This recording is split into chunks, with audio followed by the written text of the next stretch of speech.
Assalamualaikum warahmatullahi wabarakatuh.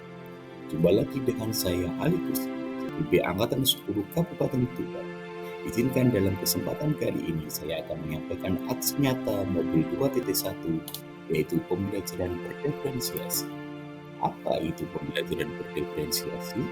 Pembelajaran berdiferensiasi adalah cara untuk menyesuaikan pembelajaran kepada kebutuhan siswa dengan tujuan memaksimalkan masing-masing potensi pembelajar atau siswa dalam lingkup yang diberikan. Bagaimana siklus proses pembelajaran berdiferensiasi? Yang pertama, kita melakukan asesmen diagnosis kepada siswa. Asesmen diagnosis berfungsi untuk mengetahui bagaimana kesiapan siswa, minat siswa, dan gaya belajar siswa. Dalam proses pembelajarannya, kita menyampaikan tujuan pembelajaran.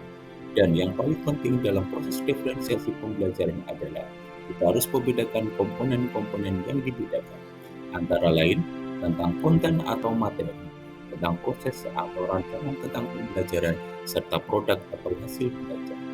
Dalam penggunaan asesmen, kita juga menggunakan asesmen as learning, for learning, dan off learning.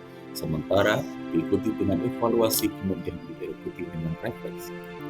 Bagaimana implementasi pembelajaran berdiferensi di SMA Negeri 1 Tuban? Kali ini saya akan mempraktikkan pembelajaran berdiferensiasi dengan tujuan pembelajaran yang pertama. Setelah melaksanakan pembelajaran dengan model project-based learning pada materi bioteknologi, siswa dapat 1. Melakukan percobaan membuat tempe dengan bahan-bahan yang berbagai sesuai dengan prinsip-prinsip bioteknologi konvensional. Yang kedua, menyajikan hasil percobaan penerapan prinsip bioteknologi konvensional berdasarkan scientific method. Bagaimana langkah-langkah pembelajaran berdiferensiasi? Yang pertama, kita melakukan identifikasi kebutuhan murid seperti kesiapan belajar dan gaya belajar. Hal ini bisa dilakukan dengan tes diagnosis melalui kuisis. Dalam tes diagnosis ini, kita dapatkan 11 orang berkemampuan mahir, 10 orang berkemampuan sedang, dan 11 orang berkemampuan rendah. Dalam hal ini, kita juga membuat rancangan pembelajaran berdiferensiasi. Dalam hal ini, guru membuat modul ajar atau RPP yang di dalamnya terdapat strategi pembelajaran berdiferensiasi, baik diferensiasi konten, proses, maupun diferensiasi produk. Diferensiasi konten bagi murid dengan gaya belajar audiovisual dapat menyimak mendalami materi melalui video atau surat kabar yang ditayangkan. Dalam hal ini, para murid bisa menyimak dalam YouTube tentang produsen tahu tempe yang menceritakan mahalnya harga kedelai. Kemudian, dalam surat kabar disampaikan pandangan pakar UGM tentang kenaikan harga kedelai dengan perekonomian global dan perubahan. Sementara dalam proses diferensiasi fasilitasi murid. Terima kasih untuk Pak Ali karena kesempatan yang telah diberikan kepada kelompok kami untuk presentasi. Setelah kami melihat video kenaikan harga kedelai dan bahan-bahan yang digunakan untuk membuat tempe, maka kami dari kelompok 2 setelah melakukan diskusi dan kajian literatur memutuskan bahwa solusi yang dapat digunakan untuk mengatasi masalah kenaikan kedelai, khususnya kedelai impor, sehingga menyebabkan tempe menjadi naik adalah dengan menggunakan bahan tempe selain dari kacang kedelai. Antara lain dari kacang tanah. Kacang ini juga tinggi protein, kalsium, folat, dan serat. Jenis kacang yang banyak dikian.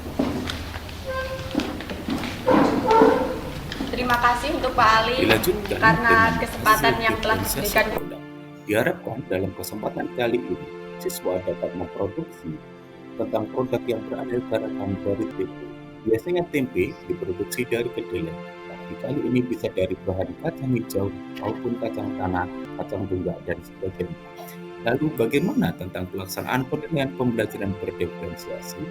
Pelaksanaan penilaian berdiferensiasi atau assessment menggunakan assessment of learning seperti ulangan harian, assessment for learning atau presentasi produk, dan assessment as learning atau tanya jawab dalam diskusi.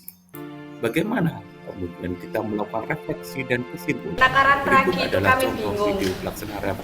Punya kami kan cuma sedikit Pak, jadi ragi itu kami harus seperempat sendok teh atau sendok makan, itu kami bingung. Jadi tempe kami itu kebanyakan ragi yang mengakibatkan tempe kami bertekstur keras. Sudah, terima kasih. Selanjutnya untuk kelompok 4, silakan menyampaikan kesulitan-kesulitannya. Kesulitan yang kelompok kami alami adalah saat perendaman. Kacang tunggak sulit untuk mengembang, mungkin karena kualitas kacang yang kita pakai tidak terlalu bagus. Jadi cara kita mengatasinya adalah dengan merendam lebih dari batas yang ditentukan. Dan jika tidak ingin terjadi hal seperti ini, kita harus bisa memilah dan memilih kacang yang bagus. Oke, terima kasih untuk kelompok 4. Oke, anak-anakku, ada yang bisa memberikan kesimpulan untuk pertemuan kita pada siang pagi sampai siang hari ini, silakan.